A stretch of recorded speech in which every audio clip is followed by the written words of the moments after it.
Kan dengan barang fana Kau membayar dosaku dengan darah yang mahal, tiada noda dan celah. Bukan dengan emas perak Kau menebus diriku, oleh segenap kasih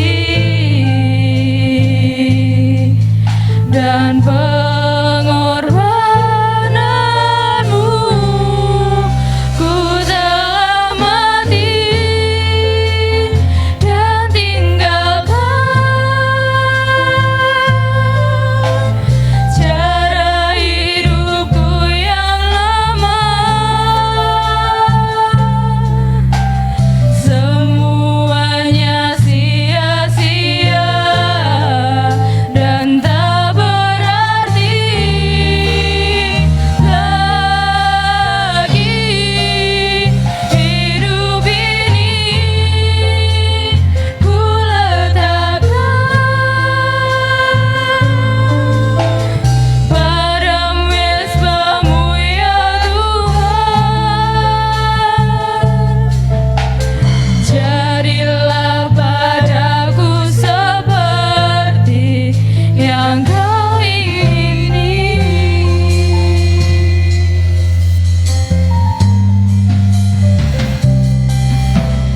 Bukan dengan barang fana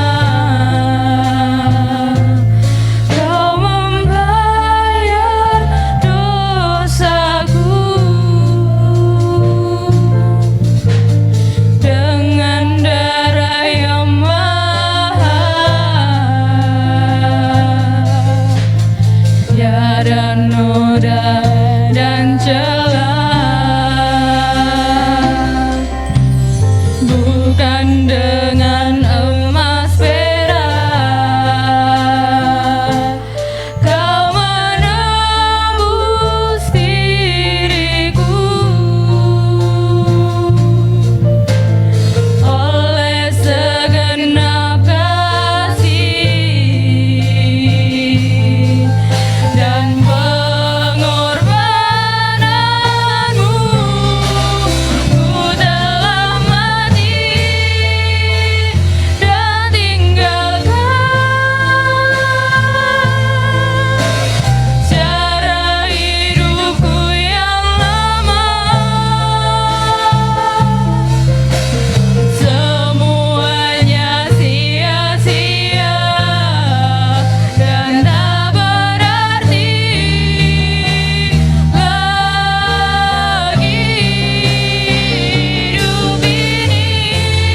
Bapa kami yang ada di sorga, pagi ini kami bersyukur untuk anugerah dan kemurahan Tuhan bagi kami bersama.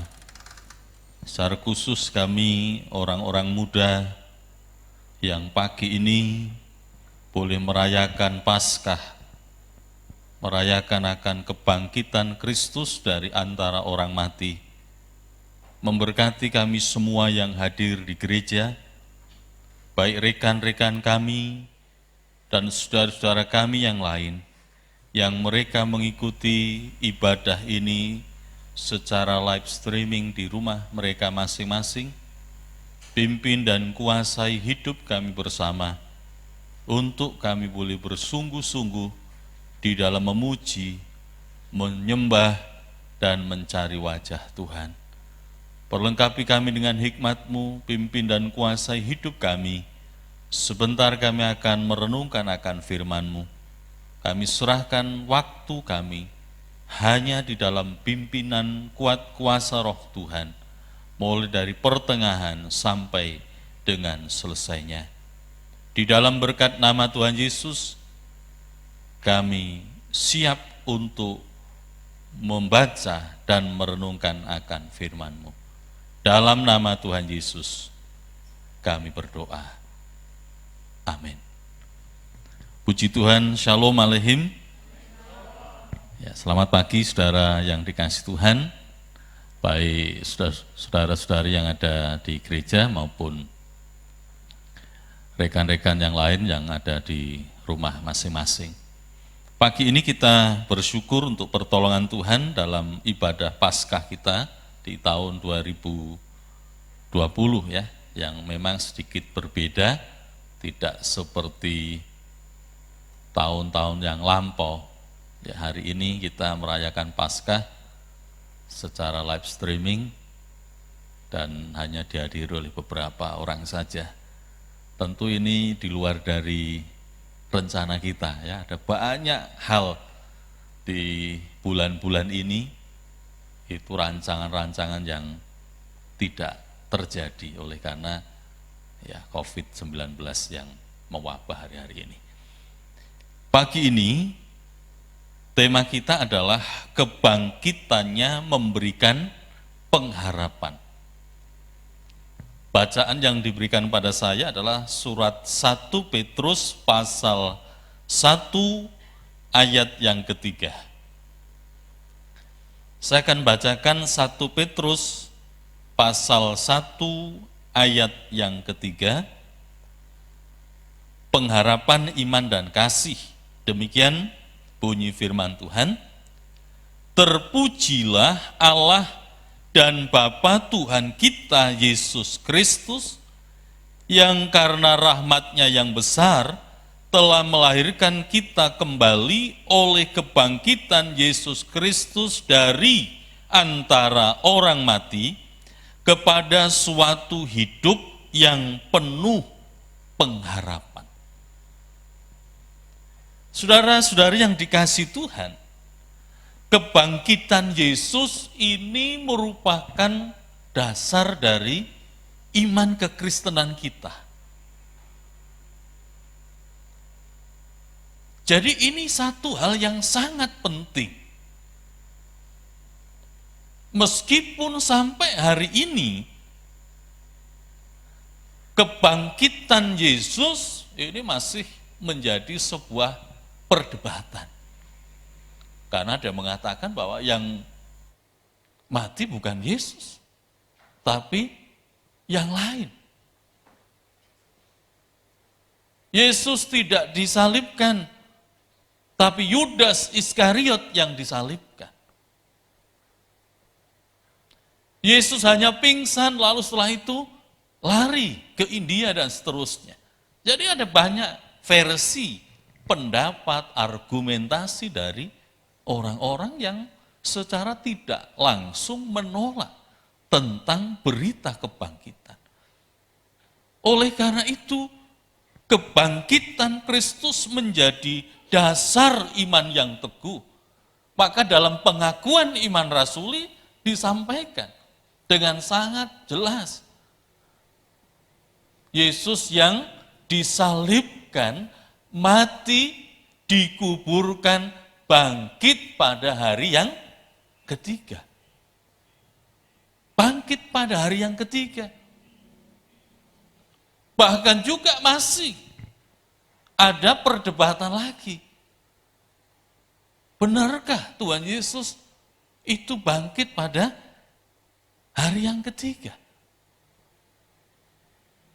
Nah, kita memperhatikan dari apa yang kita baca pagi ini, bagaimana oleh karena kebangkitan Kristus kita memiliki pengharapan.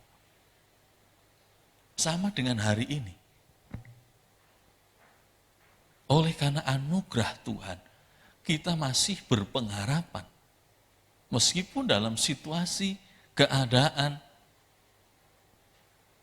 yang begitu carut-marut, ya, kita tidak akan pernah tahu bagaimana nanti kalau situasinya seperti ini atau bahkan bertambah tidak baik 1 bulan ke depan, 2 bulan dan seterusnya. Nah, saudara-saudara yang dikasihi Tuhan, yang pertama mari kita perhatikan tentang berita tentang kebangkitan. Petrus ini saksi dari kebangkitan. Rasul yang satu ini meskipun pada awalnya pernah menyangkal Tuhan, tapi dia merupakan saksi dari kebangkitan.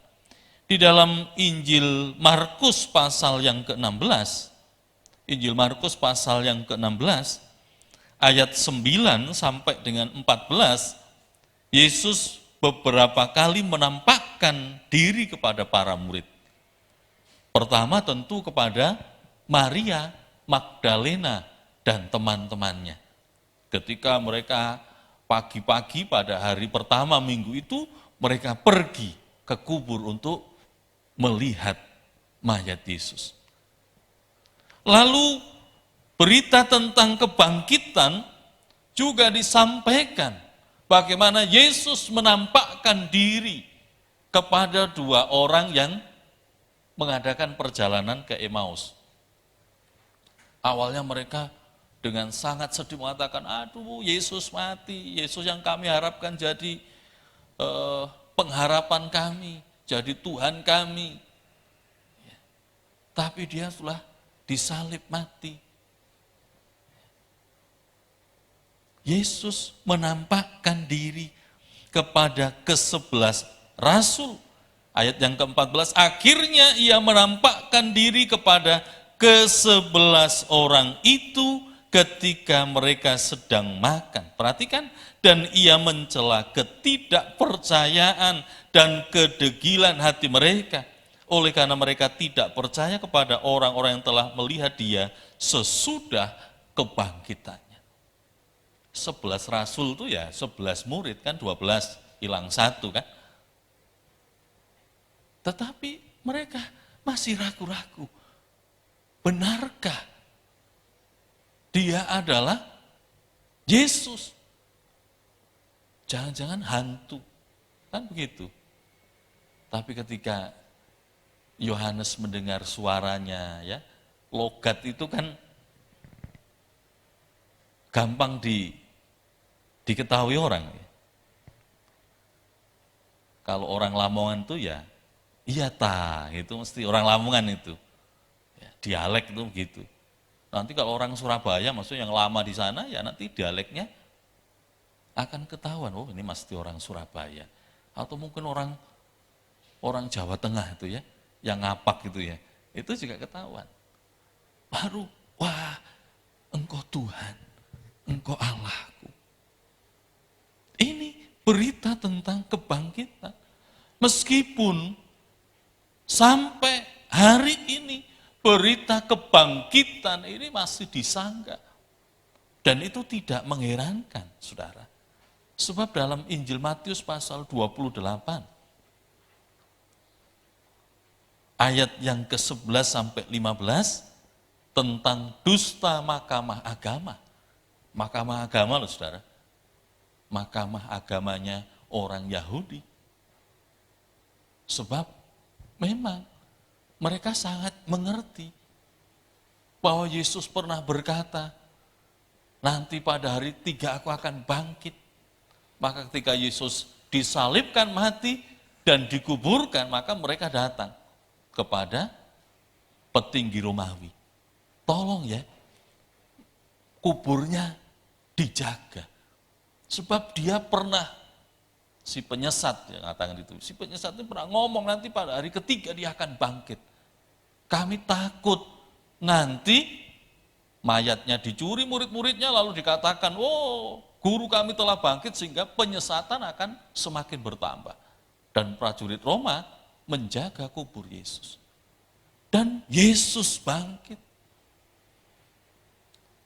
Ketika berita ini disampaikan, maka Mahkamah Agama melakukan sebuah konspirasi persekongkolan jahat.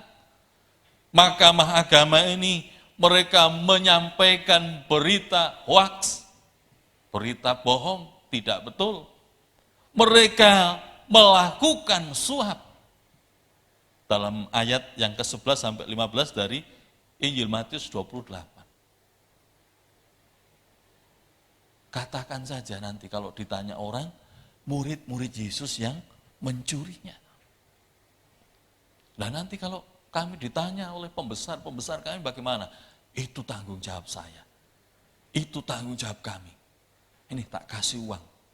Dan berita itu tersiar sampai hari ini. Berita kebangkitan Yesus juga disampaikan oleh Yesus sendiri dalam Injil Lukas pasal 9. Injil Lukas pasal 9 ayat yang ke-22. Dan Yesus berkata, Anak manusia harus menanggung banyak penderitaan dan ditolak oleh tua-tua, imam-imam kepala dan ahli-ahli Taurat, lalu dibunuh dan dibangkitkan pada hari yang ketiga. Jadi betul saudara, ini berita firman ini benar, bahwa Yesus bangkit pada hari yang ketiga. Jadi kita memang harus mengikuti hitungan, ya, hitungan dahulu, hitungan tanggal itu, kalau dulu sebetulnya sama dengan hitungan saudara-saudara kita, sepupu ya, didasarkan pada bulan. Kalau sekarang kan berdasarkan matahari kan. Dan dalam hitungan Yahudi kuno, awal hari itu atau akhir hari itu diakhiri atau diawali pada jam 6 petang. Itu akhir sebuah hari. Jadi ini misalkan nih hari Jumat, ya misalkan ya, Jumat jam 6, itu berarti sudah 1 hari. Berarti nanti Sabtu jam 6 itu sudah 2 hari. Minggu pagi meskipun belum jam 6 itu dihitung sudah 3 hari. Jadi penghitungannya begitu. Dan ini sesuai dengan apa yang disampaikan oleh Yesus sendiri, nanti anak manusia akan ditolak, dia akan menderita, bahkan dibunuh oleh tua-tua, imam-imam kepala, ahli-ahli Taurat, dan dibangkitkan pada hari yang ketiga. Oleh karena itu saudara, berita tentang kebangkitan ini sebuah kebenaran. Alkitab menyatakan, membuktikan dengan sangat jelas, lugas, dapat dipercayai, bahkan dengan bukti-bukti yang lain, dari apa yang disampaikan oleh orang-orang para penulis dari tokoh-tokoh bukan Kristen. Itu dibuktikan. Jadi, jangan sampai kita tidak percaya oleh kebangkitan Kristus. Tapi marilah kita percaya. Terpujilah Allah dan Bapa Tuhan kita Yesus Kristus yang karena rahmat-Nya yang besar telah melahirkan kita kembali oleh kebangkitan Yesus Kristus dari antara orang mati kepada suatu hidup yang penuh pengharapan.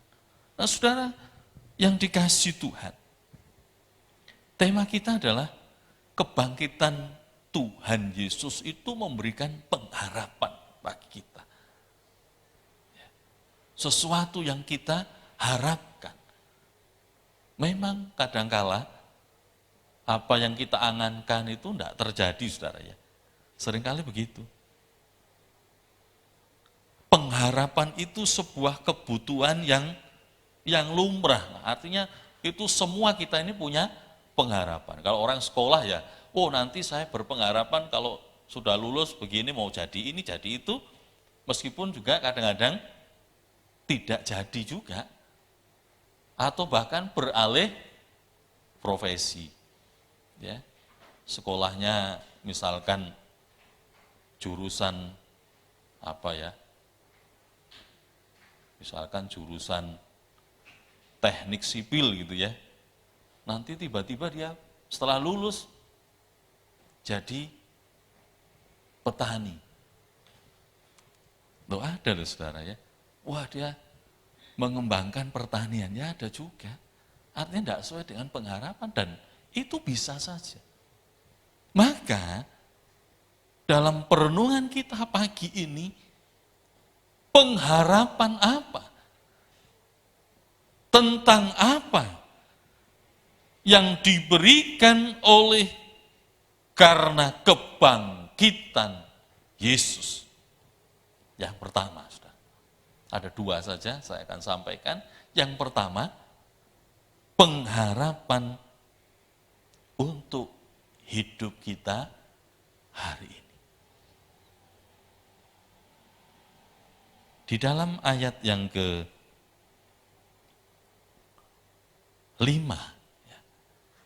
yaitu kamu yang dipelihara dalam kekuatan Allah karena imanmu, sementara kamu menantikan keselamatan yang telah tersedia untuk dinyatakan pada zaman akhir.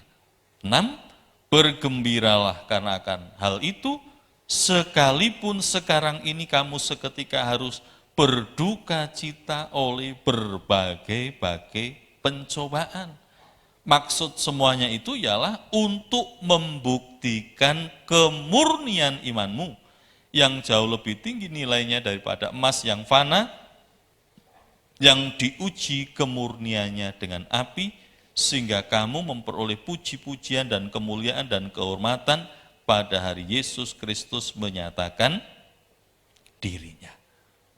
Jadi yang pertama, saudara, pengharapan yang kita peroleh oleh karena kebangkitan Kristus, yang pertama adalah di dalam hidup kita hari ini, kita memperoleh banyak hal, saudara.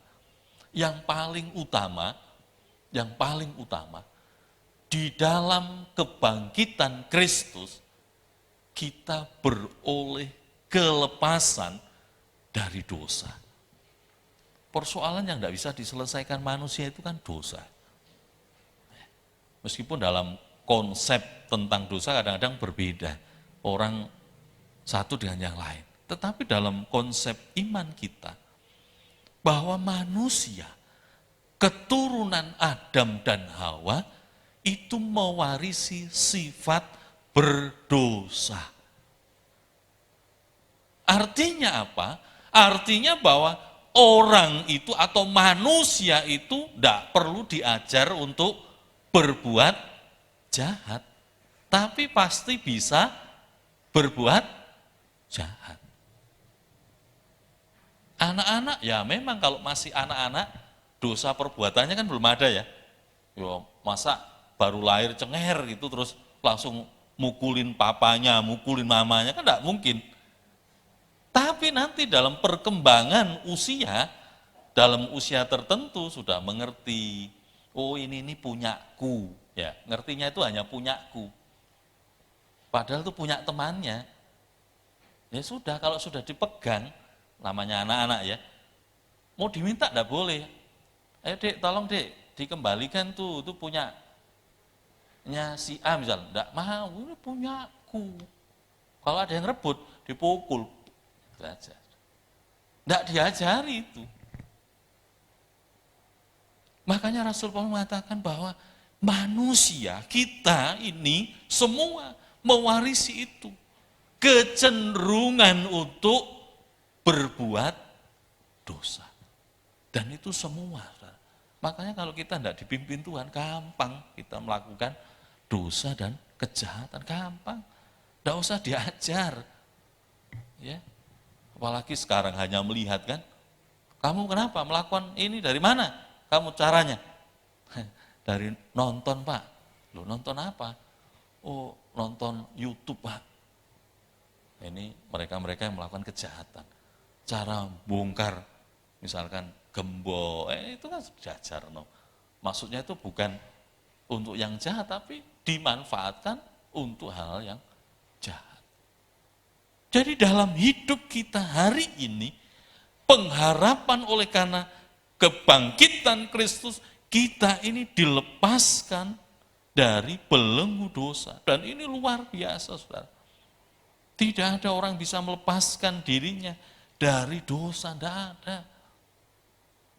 Kalau dulu dalam gambaran, dalam bayangan perjanjian lama, orang yang berdosa dia mesti mempersembahkan korban darah binatang.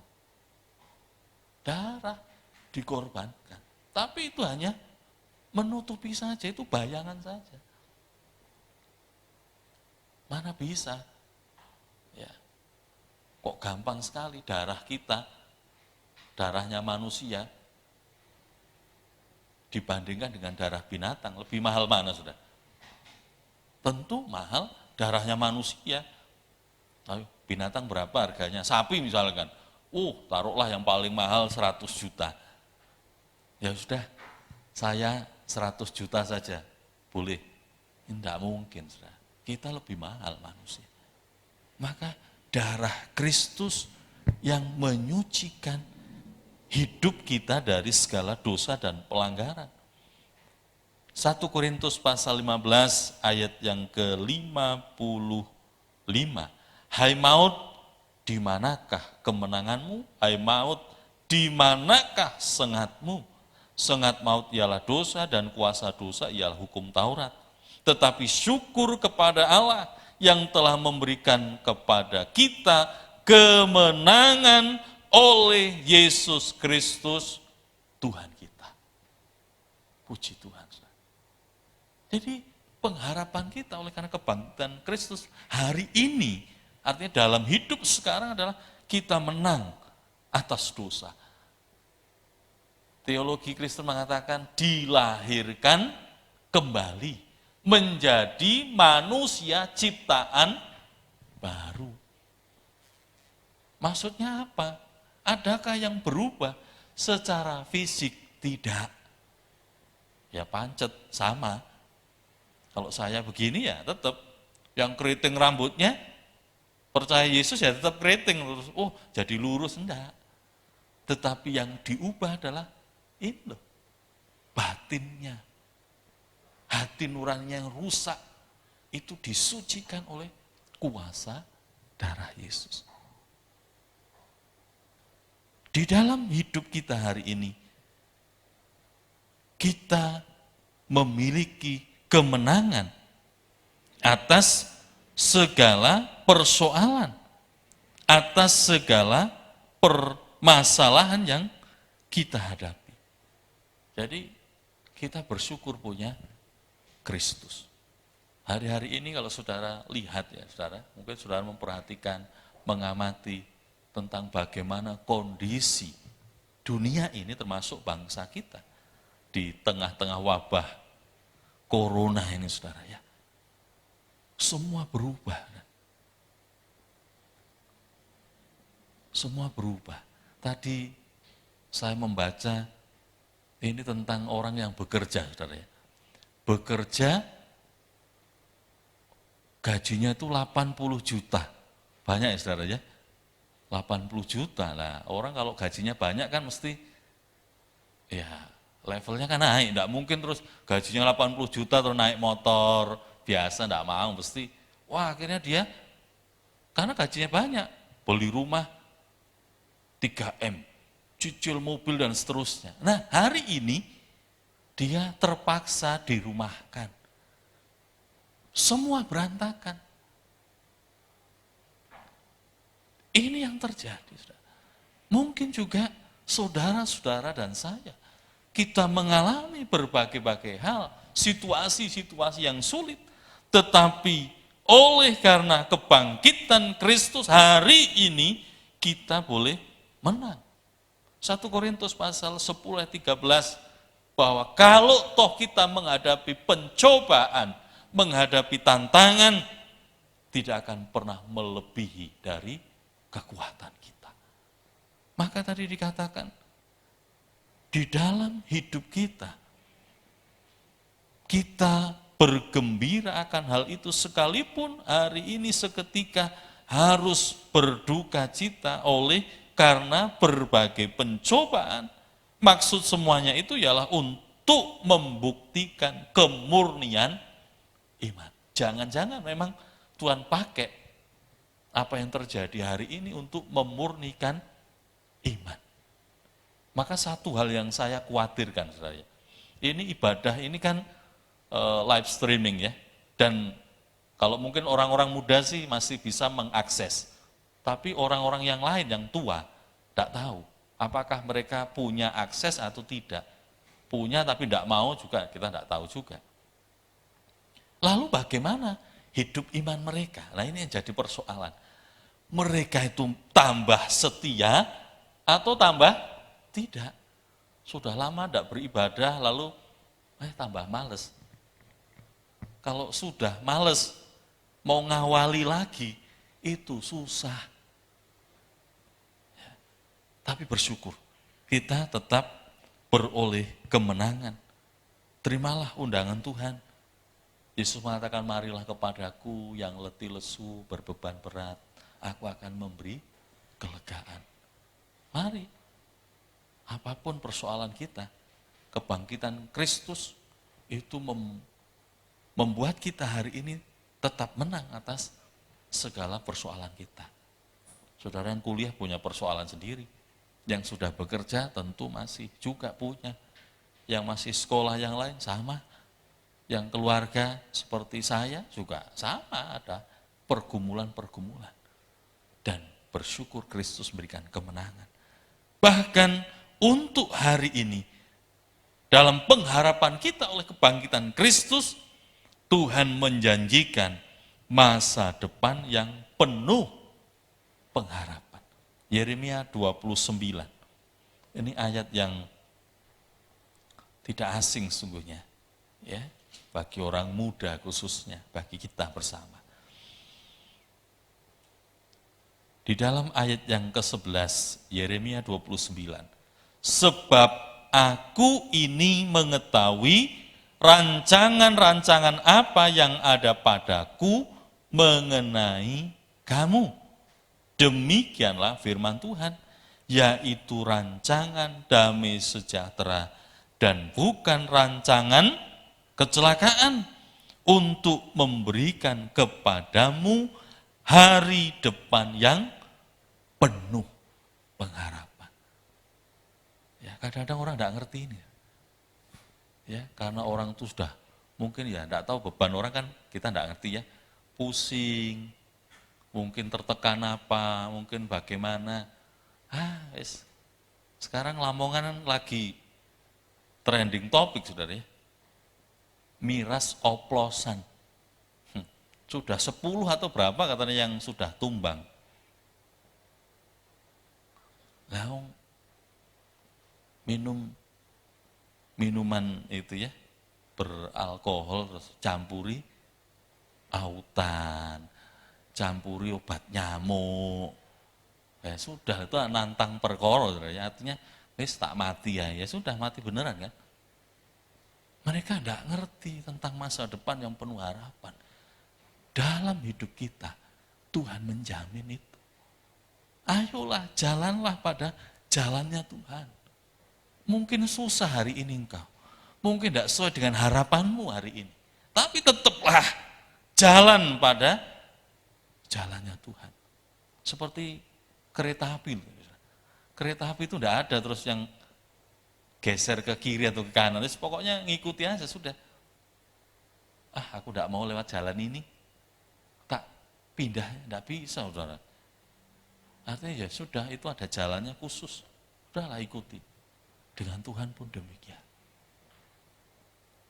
Jadi saudara, pengharapan kita oleh karena kebangkitan Kristus, yang pertama untuk hari ini, hidup ini, sekarang kita menang atas dosa, menang atas persoalan dan pencobaan, masa depan yang penuh pengharapan. Lalu yang kedua, untuk masa depan. Jaminan Tuhan tidak hanya hari ini, saudara. Tapi untuk masa depan juga. Artinya nanti pada masa kekekalan. Tadi di dalam 1 Petrus, pasal yang pertama tadi, ayat yang keempat, untuk menerima suatu bagian yang tidak dapat binasa, yang tidak dapat cemar, yang tidak dapat layu, yang tersimpan di sorga bagi kamu. Ini pengharapan. Jadi kita berpengharapan di dalam Kristus bukan hanya hari ini, saat kita masih hidup, tetapi sampai nanti dalam kekekalan. Barang siapa yang percaya, dikatakan firman Tuhan Yohanes pasal 3:16, tidak binasa, melainkan beroleh hidup yang kekal. Ayo, mari kita percayakan hidup kita kepada Yesus. Kita menantikan janji Tuhan bagi kita, orang-orang yang dipilihnya. Ini saudara, sebab memang hari ini, ayat 8 ya saya bacakan, sekalipun kamu belum pernah melihat dia, namun kamu mengasihinya. Kamu percaya kepada dia, sekalipun kamu sekarang tidak melihatnya. Kamu bergembira karena sukacita yang mulia dan yang tidak terkatakan, karena kamu telah mencapai tujuan imanmu, yaitu keselamatan jiwa. Siapa yang pernah lihat surga? Kan belum ada. Tapi Alkitab menyampaikan. Kita juga tidak pernah lihat Yesus kan? Tapi kita percaya, kita beriman. Mempercayakan hidup kita kepada Yesus sebagai Tuhan dan Juru Selamat kita. Penjamin hidup kita. Hidup hari ini. Hidup dalam masa yang akan datang, dalam kekekalan. Tidak akan pernah rugi, saudara. Ya. Sama semua orang ngomong aja. Ayo ikut aku, ayo ikut aku. Yesus sudah mengatakan, ikut aku, engkau tidak binasa. Petrus menyampaikan dalam Kisah Para Rasul, pasal 4 ayat 12, bahwa kolong langit ini hanya ada satu nama yang olehnya manusia bisa diselamatkan. Yaitu hanya nama Yesus. Tidak apa-apa, orang lain mau tidak percaya, tidak apa-apa, itu hak mereka. Sebab Tuhan memang tidak menciptakan kita seperti robot. Kalau kita diciptakan seperti robot sama, udah ini dimasuk semua kan. Kan bebas, ada hak bebas dari kita. Tetapi apa yang kita putuskan hari ini, itu dampaknya ke depan. Kalau engkau hari ini milih pilihan yang salah, dalam hal apapun termasuk dalam hidup kita hari ini, kita ngambil pilihan salah, engkau akan menyesal 10 tahun depan. 15 tahun ke depan, engkau akan menyesal. Maka ambillah pilihan yang benar. Tidak binasa. Di dalam Yesus, dalam masa kekekalan ada keselamatan. Wahyu pasal terakhir, pasal 22, ayat 1-5, bagaimana nanti anak domba Allah ada di tengah-tengah orang-orang yang mengasihi dia. Ayat 3, maka tidak akan ada lagi laknat, tahta Allah dan tahta anak domba Allah ada di dalamnya, dan hamba-hambanya akan beribadah kepadanya. Dan mereka akan melihat wajahnya dan namanya akan tertulis di dahi mereka. Dan malam tidak akan ada lagi di sana, dan mereka tidak memerlukan cahaya lampu dan cahaya matahari, sebab Tuhan Allah akan menerangi mereka, dan mereka akan memerintah sebagai raja sampai selama-lamanya. Ini janji Tuhan. Ini pengharapan kita di dalam kebangkitan Kristus dari antara orang mati. Saudara-saudara yang dikasihi Tuhan, dalam perenungan kita pagi ini ada dua hal. Kebangkitan Kristus memberikan kita pengharapan. Pengharapan kita hari ini, kita telah dibebaskan, dimenangkan dari tabiat dosa oleh kuasa darah Yesus. Kita dimenangkan menghadapi persoalan. Kita diberikan jaminan masa depan yang penuh dengan pengharapan. Dan yang kedua, untuk pengharapan kita di masa yang akan datang, di dalam kekekalan. Ketika engkau menjadikan Yesus sebagai Tuhanmu, Juru Selamatmu, maka jaminannya engkau akan ada bersama-sama dengan aku. Itu janji Yesus kepada seorang penjahat yang pada saat sebelum dia mati dia percaya. Apalagi kita yang beriman, mengasihi, meskipun hari ini kita belum melihat Yesus, tapi kita percayakan janji-janjinya bahwa iya dan amin akan digenapi di dalam kehidupan kita. Kiranya pagi hari ini kita bersama tetap berpengharapan kepada Kristus dalam hari-hari kita, untuk kita boleh semakin giat dan setia kepada Tuhan. Mari kita berdoa. Bapa kami yang ada di surga, terima kasih untuk pagi hari ini kami boleh merayakan Paskah, meskipun hari ini spesial. Kami hanya merayakan dengan beberapa rekan teman secara live streaming, juga rekan-rekan kami yang di rumah mereka juga mengikuti dalam ibadah Paskah ini. Tuhan berkati kami bersama, biar dalam memaknai akan Paskah kebangkitan Kristus, kami sungguh-sungguh memiliki pengharapan, bukan saja hari ini di dunia ini, tapi sampai kepada kekekalan. Engkau penjamin hidup kami yang setia. Terima kasih Tuhan, terima kasih. Memberkati rekan-rekan kami semua, orang-orang muda, biar mereka bertambah setia, bertambah sungguh-sungguh, bertambah mengasihi akan Tuhan. Hidup mereka terpelihara dimanapun mereka berada, disertai dan ditolong Tuhan. Terima kasih Bapak, terima kasih. Sebentar kami akan mengakhiri ibadah kami, pulang ke rumah kami masing-masing, dan bahkan Tuhan memberkati yang ada di rumah mereka masing-masing dalam pimpinan dan kemurahan Tuhan. Terima kasih Tuhan, terima kasih.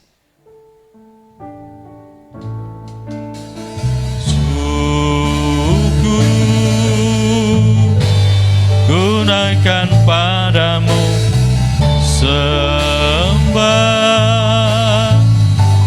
ku hanya bagimu, bagi anak domba yang datang jadi raja, bagi anak domba yang datang jadi raja, yang datang jadi raja. Saudara-saudara yang dikasihi Tuhan, arahkanlah hatimu kepada Yesus Kristus Tuhan, terimalah berkat kasih karunia, kemurahan, perlindungan, pertolongan, bahkan berkat-berkat melimpah berasal dari Bapa di sorga, di dalam anak yang tunggal Yesus Kristus Tuhan, serta penyertaan oleh kuat kuasa Roh Kudus yang akan menopang, menolong, memberkati hidup kita bersama mulai dari pagi ini sampai Maranatha, Tuhan Yesus datang kali yang kedua. Di dalam berkat nama Tuhan Yesus, kami mengucap syukur dan kami mengakhiri ibadah Paskah kami pagi ini. Haleluya. Amin. Puji Tuhan, kiranya Tuhan Yesus memberkati dan selamat Paskah. Tuhan memberkati kita bersama.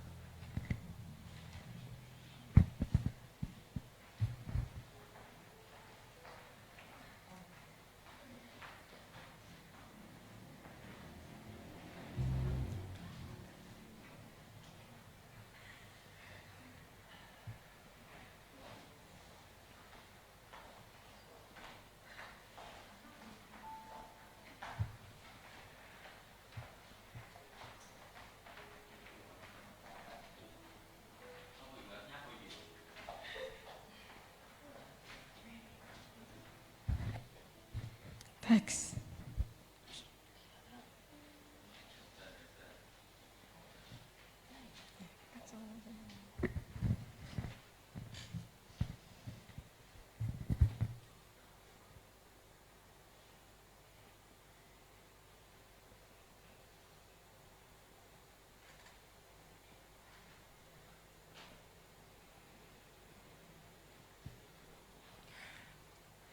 Kami dari kaum muda GPPS Salem Lamongan mengucapkan selamat hari Paskah. Tuhan Yesus memberkati.